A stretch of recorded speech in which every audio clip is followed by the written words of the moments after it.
नमस्कार, आप देख रहे हैं के न्यूज नेशनल और मैं हूं आपके साथ में शोभित पाठक। तो रुक करते हैं महत्वपूर्ण सुर्खियों पर।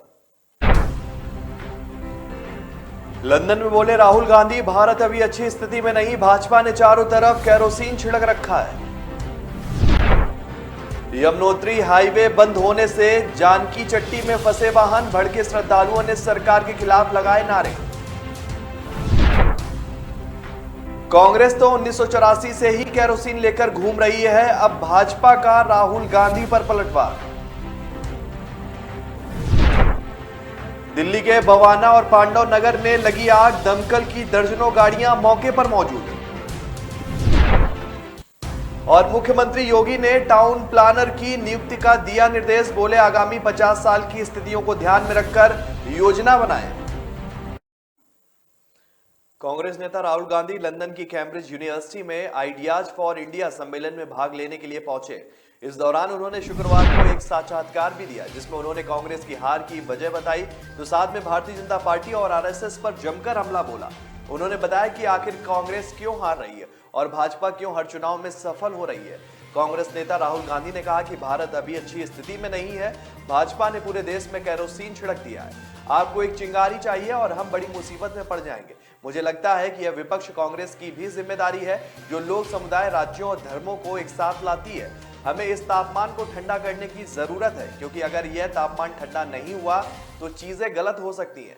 कार्यक्रम के दौरान जब राहुल गांधी से पूछा गया कि भाजपा चुनाव क्यों जीत रही है, कांग्रेस क्यों हार रही है, तो उन्होंने इसके जवाब में राहुल गांधी ने कहा कि ध्रुवीकरण और मीडिया का कुल प्रभुत्व ने भाजपा को फायदा पहुंचाया और इसके अलावा आरएसएस ने एक ऐसी संरचना का निर्माण किया है जो बड़े पैमाने पर प्रवेश कर चुकी है। विपक्षी दलों और कांग्रेस को इस तरह के ढांचे का निर्माण करने की जरूरत है। राहुल ने कहा कि हमें और अधिक आक्रामक रूप से उन 60-70 लोगों के पास जाने की जरूरत है जो भाजपा को वोट नहीं देते, और हमें इसे एक साथ करने की जरूरत है। यमुनोत्री हाईवे पर 3 दिनों तक बड़े वाहनों की आवाजाही बंद रहेगी। बीते बुधवार को राना चट्टी के पास हाईवे की सुरक्षा दीवार धंस गई और किसी तरह की इसे आवाजाही लायक बनाया जाएगा, लेकिन हाईवे के फिर धंसने से बड़े वाहनों की आवाजाही पूरी तरीके से बंद हो गई। शनिवार को यहां 2500 से अधिक श्रद्धालुओं के फंसे होने की सूचना है। लगभग 200 छोटे बड़े वाहन जानकी चट्टी में फंसे हैं। यमुनोत्री धाम के प्रमुख पड़ाव जानकी चट्टी में फंसे यात्रियों से पुलिस प्रशासन और सरकार के खिलाफ जमकर नारेबाजी करते हुए कहा कि हमसे पूछा नहीं जा रहा है, ना ही हमें यहां से अन्य जगह के लिए निकाला जा रहा है। तीर्थयात्रियों के आक्रोशित होने की सूचना मिलने पर यमुनोत्री विधायक संजय डोभाल सियाना चट्टी, राना चट्टी के बीच बंद वाले स्थान पर पहुंचे और अधिकारियों को जल्द हाईवे सुचारू करने के निर्देश दिए। साथ ही श्रद्धालुओं को थोड़ा इंतजार करने की अपील भी की। यमुनोत्री धाम से करीब 18 किलोमीटर पहले सियाना चट्टी और राना चट्टी के बीच यमुनोत्री हाईवे की दीवार धंस गई थी। इससे हाईवे का करीब 15 मीटर हिस्सा धंस गया था। शुक्रवार सुबह इस हिस्से में बस से निकलने का प्रयास किया गया, लेकिन सफलता नहीं मिली। इसके बाद प्रशासन ने अगले 3 दिनों के लिए बड़े वाहनों की आवाजाही पूरी तरीके से रोक दी है। शनिवार सुबह से प्रशासन जानकी चट्टी में फंसे वाहनों को निकालने में जुटा है। प्रशासन ने अगले 3 दिनों के लिए बड़े वाहन की आवाजाही रोक दी है। एसडीएम शालिनी नेगी ने बताया कि मुत्साव के चलते हाईवे सकरा हो गया है और बड़े वाहनों का ऊपरी हिस्सा चट्टान में लगने से आवाजाही संभव नहीं है। लंदन की कैम्ब्रिज यूनिवर्सिटी के आइडियाज फॉर इंडिया सम्मेलन में राहुल गांधी के दिए बयान के बाद भारतीय जनता पार्टी हमलावर हो गई है। भाजपा प्रवक्ता गौरव भाटिया ने प्रेस वार्ता कर राहुल गांधी के साथ साथ कांग्रेस पार्टी पर भी हमला बोला है। गौरव भाटिया ने कहा है कि राहुल गांधी लंदन की कैम्ब्रिज यूनिवर्सिटी की सेमिनार में जाते हैं और वहां जाकर देश की छवि को धूमिल करते हैं। ये आदत हो गई है राहुल गांधी परिवार की कि वे पीएम मोदी से नफरत करते करते भारत माता के खिलाफ भी बयान देने लगते हैं।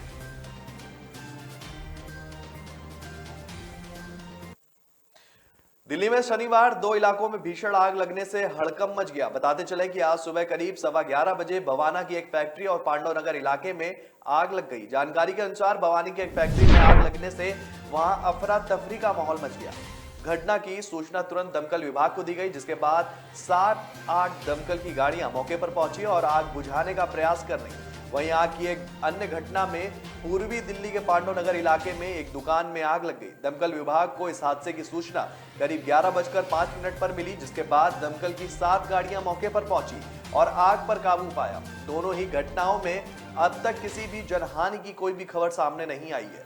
अब तक यह भी पता नहीं चल सका है कि इन जगहों पर आग कैसे लगी और अब तक यहां पर कितना नुकसान हो चुका है।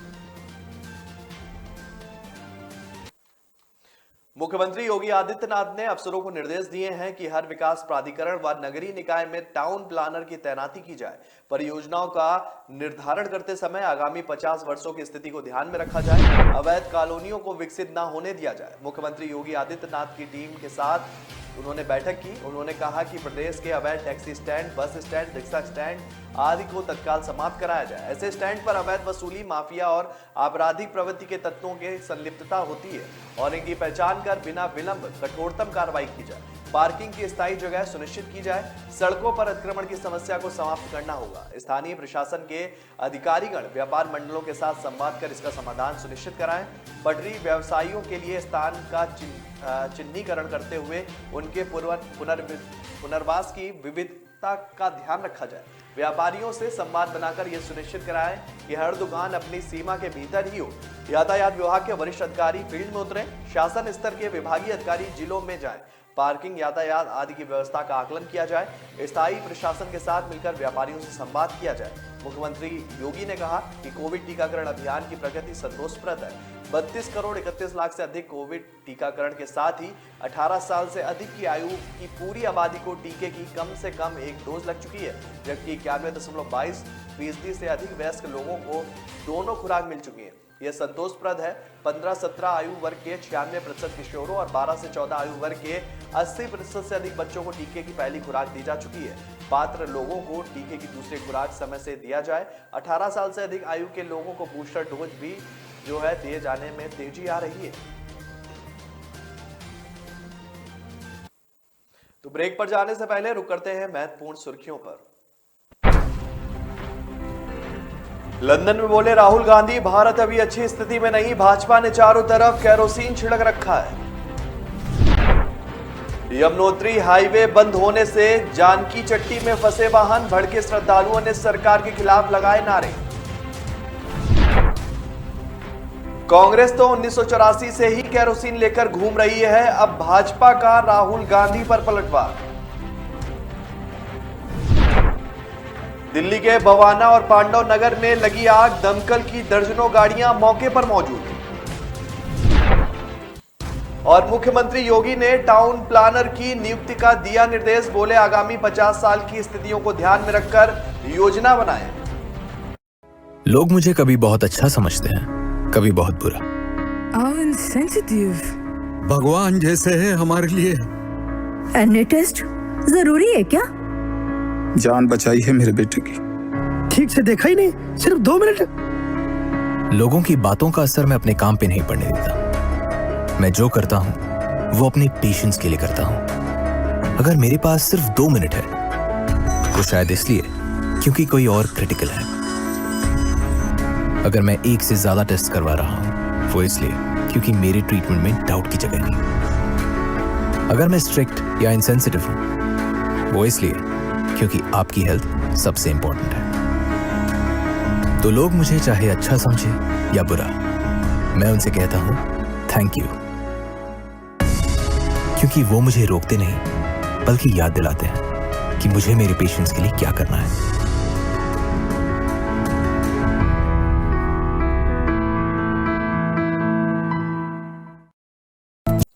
ब्रेक के बाद फिर स्वागत है आपका। रुक करते हैं आगे की खबरों पर। राजस्थान कांग्रेस में मुख्यमंत्री अशोक गहलोत और मंत्री सचिन पायलट के बीच घमासान पर भाजपा के राष्ट्रीय अध्यक्ष जेपी नड्डा ने चुटकी दी। उन्होंने पायलट के भाजपा में आने से जुड़े सवाल पर कहा कि सचिन पायलट का टिकट वेटिंग में है, कंफर्म नहीं हुआ है। उन्होंने राष्ट्रपति चुनाव पर भी कह दिया कि हमने तो उम्मीदवार तय कर लिया है, सरप्राइज तो मीडिया के लिए होगा। नड्डा ने भाजपा की राष्ट्रीय कार्य समिति की बैठक में भाग लेने वो जयपुर गए थे। उन्होंने इस दौरान पत्रकारों से चर्चा भी की। उन्होंने कहा कि राजस्थान में अगले साल होने वाले चुनाव में भाजपा की ही सरकार बनेगी। चेहरा हमने तय कर लिया है, बस आपको नहीं बताना है। सही समय आने पर मुख्यमंत्री के चेहरे का नाम भी साफ हो जाएगा। सबको पता चल जाएगा कि हम किसे प्रोजेक्ट कर रहे हैं। उन्होंने संकेतों में यह भी साफ कर दिया कि बात सरकार की हो या संगठन की, पदाधिकारियों के नाम तय हैं, सही समय पर उन्हें सामने लाया जाएगा। वहीं राज्यसभा चुनाव के मसले पर कहा कि अभी चर्चाओं का दौर चल रहा है, फाइनल लिस्ट होते ही जारी की जाएगी। महिलाओं को आरक्षण देने के मसले पर उन्होंने सीधे सीधे कह दिया कि संगठन में हम महिलाओं को 33% आरक्षण दे रहे हैं। जहां तक टिकट का सवाल है तो वह जीतने वाले उम्मीदवारों को ही देते हैं। अगर उम्मीदवार जीत सकता है तो टिकट जरूर मिलेगा। सिर्फ आरक्षण की शर्त को पूरा करना चुनाव में कैसे संभव होगा? उत्तराखंड की 5वीं विधानसभा के दूसरे सत्र का फैसला विधानसभा सचिवालय के लिए कुछ चौंकाने वाला है और इसकी वजह से राज्यसभा के चुनाव का कार्यक्रम माना जा रहा है।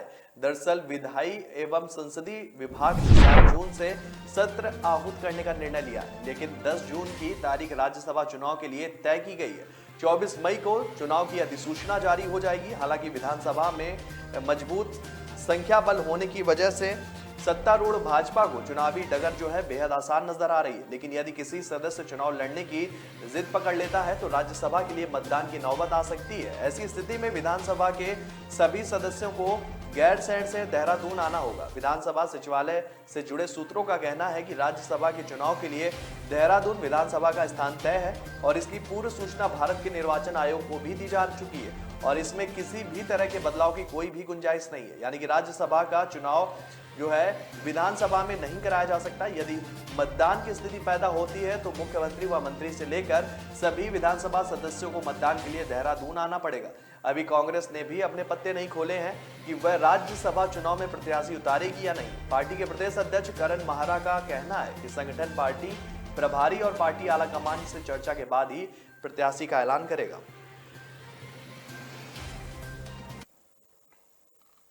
भारत के दिग्गज क्रिकेटर और कमेंटेटर सुनील गावस्कर एक बार फिर अपनी आपत्तिजनक टिप्पणी के चलते आलोचकों के निशाने पर हैं। गावस्कर ने इस बार राजस्थान रॉयल्स के बल्लेबाज सिमरोन हेटमायर की पत्नी पर आपत्तिजनक टिप्पणी की और इसके बाद उन्हें कमेंट्री से हटाने की मांग हो रही है। इससे पहले वो अनुष्का शर्मा, विराट कोहली पर टिप्पणी करके विवादों में आ चुके हैं। राजस्थान और चेन्नई के मैच के दौरान जब सिमरोन हेटमायर बल्लेबाजी के लिए आए तब कमेंट्री कर रहे सुनील गावस्कर ने कहा कि हेटमायर की पत्नी ने तो डिलीवर कर दिया है, अब देखना होगा कि हेटमायर डिलीवर कर पाते हैं या नहीं। इसके बाद हेटमायर 7 गेंदों में 6 रन बनाकर आउट हो गए। अब गावस्कर की इस टिप्पणी पर बवाल हो रहा है। आईपीएल में राजस्थान रॉयल्स के लिए खेलने वाले कैरिबियाई बल्लेबाज सिमरोन हेटमायर हाल ही में पिता बने हैं। पिता बनने के बाद जो है अपनी पत्नी के साथ रहने के लिए उन्होंने कुछ दिन की छुट्टी भी ली थी और अपने देश वेस्ट इंडीज चले गए थे। पिता बनने के बाद हेटमायर ने अपने बच्चे के साथ एक छोटा सा वीडियो भी शेयर किया था। रामपुर के स्वार विधायक अब्दुल्ला आजम के 2 जन्म प्रमाण पत्र और 2 पासपोर्ट के मामले में शनिवार को कोर्ट में सुनवाई है और इसमें एक मुकदमे में सपा नेता आजम खां भी आरोपी हैं, लिहाजा वह कोर्ट में सुनवाई प्रक्रिया में शामिल होंगे। वर्ष 2019 में भाजपा नेता आकाश सक्सेना ने गंज और सिविल लाइंस थाने में मुकदमे दर्ज कराए थे, जिसमें जन्म प्रमाण पत्र के मामले में थाना गंज में मुकदमा दर्ज हुआ और इस मुकदमे में सपा नेता आजम खां, उनकी पत्नी डॉक्टर तजीन फातिमा और अब्दुल्ला आजम को आरोपी बनाया गया था, जबकि सिविल लाइंस थाने में दर्ज 2 पासपोर्ट के मामले में सिर्फ अब्दुल्ला आजम को आरोपी बनाया गया है। मुकदमों की सुनवाई MP MLA court magistrate trial में चल रही है। शनिवार को दोनों ही मामलों में सुनवाई है, लिहाजा जेल से बाहर आने के बाद अब वह भी कोर्ट की सुनवाई के दौरान कोर्ट में मौजूद रहेंगे। इसके लिए वह घर से 11:15 बजे कोर्ट जाने के लिए रवाना हो गए। दोपहर करीब 11:15 बजे वो कोर्ट पहुंचे और इसके बाद अब्दुल्ला आजम भी वहीं उन्हीं के साथ दिखे। सीतापुर जेल से रिहा होकर शुक्रवार को रामपुर पहुंचे आजम खां से मिलने के लिए शनिवार को भी उनके आवास पर नेताओं की भारी भीड़ जुटी रही। सुबह 10:15 बजे बिजनौर के पूर्व विधायक नईम उल हसन अपने समर्थकों के साथ पहुंच गए, जबकि मेरठ से आए पूर्व मंत्री मुकेश सिद्धार्थ भी अपने समर्थकों के साथ आजम खां के आवास पर पहुंचे थे।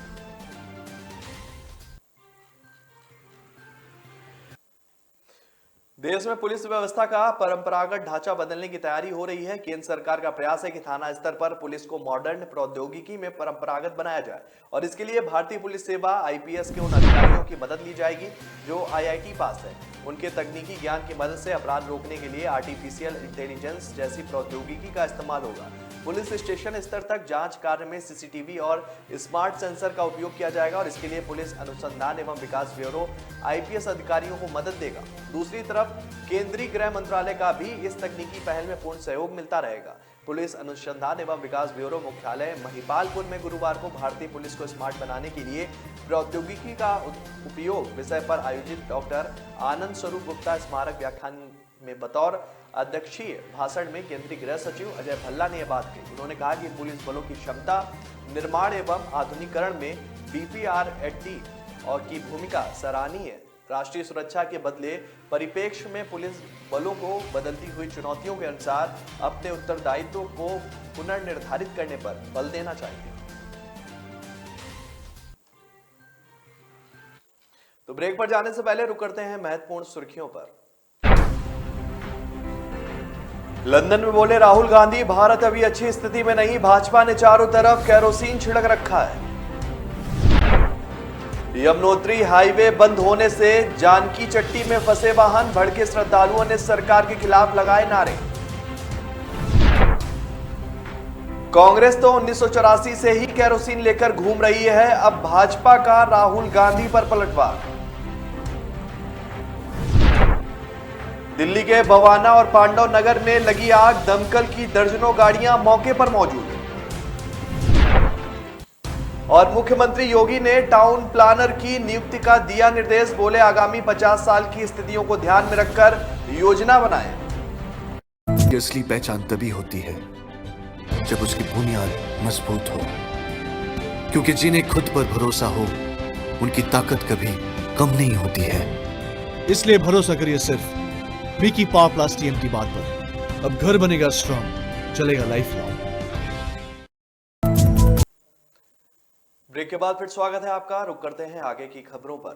काशी के ज्ञानव्यापी परिसर में मिले शिवलिंग को लेकर सोशल मीडिया पर आपत्तिजनक पोस्ट करने के आरोप में दिल्ली विश्वविद्यालय के प्रोफेसर रतन लाल को पुलिस ने गिरफ्तार कर लिया है। साइबर सेल ने शुक्रवार देर रात उन्हें गिरफ्तार किया।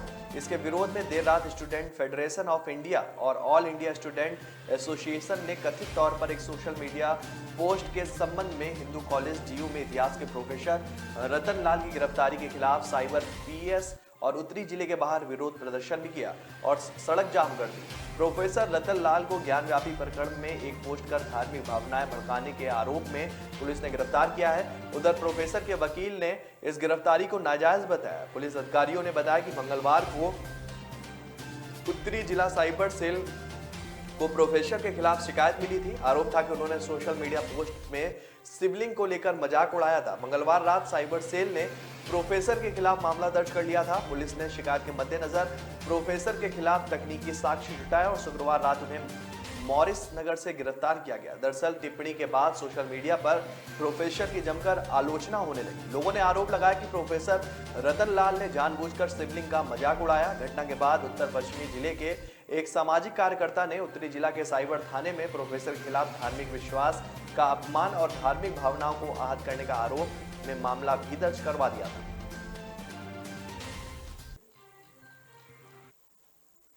पंजाब के पूर्व मंत्री और शिरोमणि अकाली दल के वरिष्ठ नेता तोता सिंह का लंबी बीमारी के बाद मोहाली के एक निजी अस्पताल में निधन हो गया।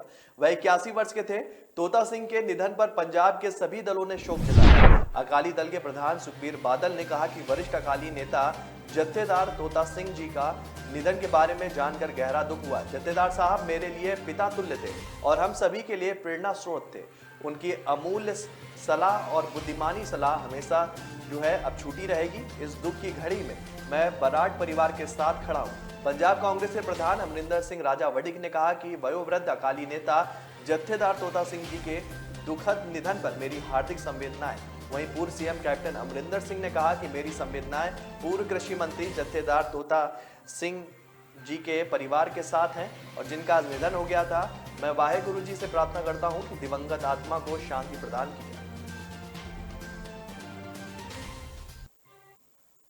मध्य प्रदेश में आगामी चुनाव के पहले राजनीतिक बयानबाजी भी तेज होती जा रही है। शनिवार को पूर्व मुख्यमंत्री कमलनाथ ने मुख्यमंत्री शिवराज सिंह चौहान के सुबह बैठक लेने और आंगनवाड़ी के बच्चों के लिए खिलौने एकत्रित करने को नाटक नौटंकी बताया।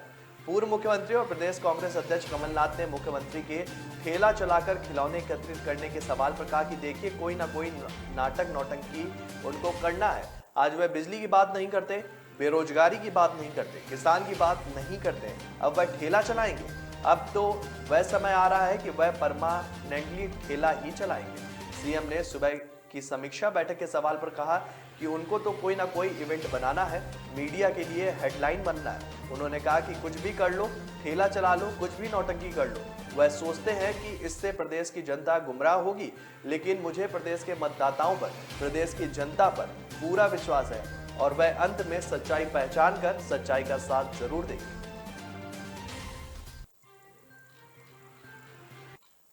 केंद्रीय उपभोक्ता संरक्षण प्राधिकरण ने शुक्रवार को ऑनलाइन कैब सेवाएं प्रदान करने वाली नामी कंपनी ओला और उबर को नोटिस जारी किया। ये कार्रवाई यात्रियों के साथ अनुचित व्यापार व्यवहार और उपभोक्ता अधिकारों के उल्लंघन करने के मामले में की गई है। अब 15 दिनों के भीतर दोनों कंपनियों का अपना जवाब उनको दाखिल करना होगा। आपको यहाँ 5 महत्वपूर्ण जो है निर्णयों के बारे में भी जानना चाहिए, जिसके आधार पर सीपीए ने नोटिस जारी किया। सीसीपीए की ओर से ओला उबर को जारी किए गए नोटिस के पीछे सबसे प्रमुख कारण सेवाओं में कमी है। सीसीपीए की मुख्य आयुक्त निधि खरे कके के अनुसार कि हमने ओला और उबर दोनों को नोटिस जारी किया है। पिछले 1 साल में प्राप्त अधिकांश उपभोक्ता शिकायतें सेवाओं में कमी और अन्य अनुचित व्यापार प्रथाओं व अनुचित व्यवहार से संबंधित है। नोटिस लगातार बढ़ती इस तरह की शिकायतों के चलते दिया गया है। रिपोर्ट के अनुसार बीते 1 अप्रैल 2021 से 1 मई 2022 के बीच कैब सेवा प्रदाता ओला के खिलाफ 2482 शिकायतें दर्ज की गई और इनमें से 54% शिकायतें सेवाओं में कमी से जुड़ी हुई हैं। और इसके अलावा उबर के खिलाफ इस समय अवधि में 717 शिकायत जो है वो दर्ज की गई हैं। इनमें से 64% सेवाओं में कमी से जुड़ी शिकायत रही है, जिस वजह से दोनों कंपनियों को नोटिस जारी हुआ है।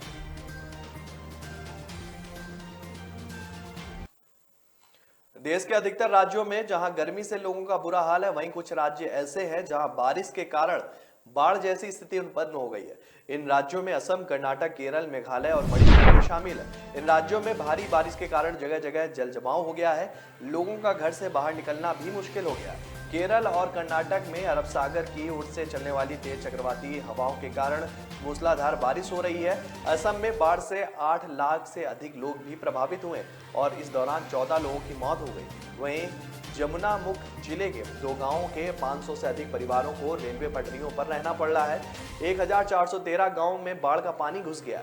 बाढ़ से सबसे प्रभावित जो है जिला नौगांव है, जहां के 2.88 लाख लोग इस विभीषिका का सामना कर रहे हैं। वहीं कछार में 1.2 लाख और होजाई में 1,07,000 लोग प्रभावित हुए हैं। राहत और बचाव कार्य में राष्ट्रीय आपदा प्रबंधन बल, सेना और असम राइफल के जवान जुटे हुए हैं। असम सरकार ने आवाजाही के संकट को देखते हुए सिलचर और गुवाहाटी के बीच 3,000 रुपए में आपात उड़ान सेवा शुरू कर दी है। कछार जिला प्रशासन ने हालात को देखते हुए सभी शिक्षण संस्थानों को बंद कर दिया है।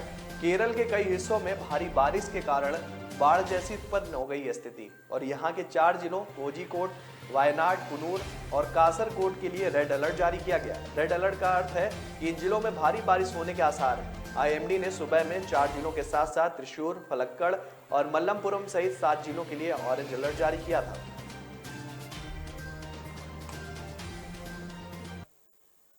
तो फिलहाल इस बुलेटिन में मेरे साथ इतना ही। आगे की खबरों के लिए बने रहिए के न्यूज नेशनल के साथ। तब तक के लिए नमस्कार।